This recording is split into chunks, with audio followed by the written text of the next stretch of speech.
মহানগৰীৰ বুন্দাত একেদিনাই ৫টা পৰিয়ালত চোৰে চলালে লুটপাট। ঘৰত কোনো নথকাৰ সুযোগত চোৰে দুৱাৰ ভাঙি ঘৰত প্ৰৱেশ কৰি লুটি নিলে মূল্যৱান সামগ্ৰী।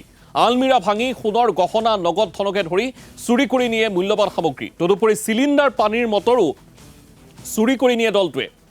ঘটনা সন্দৰ্ভত ভুক্তভোগীয়ে পৃথকে এজাহাৰ দাখিল কৰে পানীখাইটি আৰক্ষী থানাত। মই দিল্লীৰ পৰা শুক্ৰবাৰে দিনত ৩টা বজাত মই ঘৰত আহি পাইছোঁ। আহোঁতে মোৰ দৰ্জাটো খোলা দেখিলোঁ। তো প্ৰথমতে মই তাৰ তলৰ পৰা আহোঁতে দৰ্জা খোলা দেখাওঁতে মোৰ এনেই মোৰতো অলপ সন্দেহ হ'ল। আৰে বাবুতো বোৱাৰীতো মৰিগাঁও গৈছে, মোৰ দৰ্জা কোনে খুলিলে? হয়তো এই গেট বন্ধ কৰিব পাহৰি গৈছে নেকি, এনেকৈ ভাবি আহিলোঁ। ইয়াত আহি কিনে আৰু এই ট্ৰলি আৰু বেগ ইয়াত দেখিলোঁ। ইয়াতে মোৰ ভিতৰৰ আলমাৰীৰ কিছুমান বস্তু আনি কিনে ইয়াতে পেলাইছে। এই যোনটো ভিতৰত গোদৰেজ আছে তাৰ বস্তুবিলাক ইয়াতে পৰি আছে কিমান।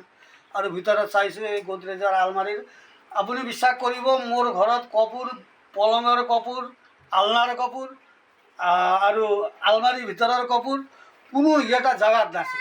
চব খুলি কোনোবা ইফালে পেলাইছে, কোনোবা ইফালে পেলাইছে, কোনোবা ইফালে পেলাইছে। সব বস্তু ঘৰৰ ভিতৰত কাপোৰেই কাপোৰ। সব এইটো আমাৰ থানাৰ পৰা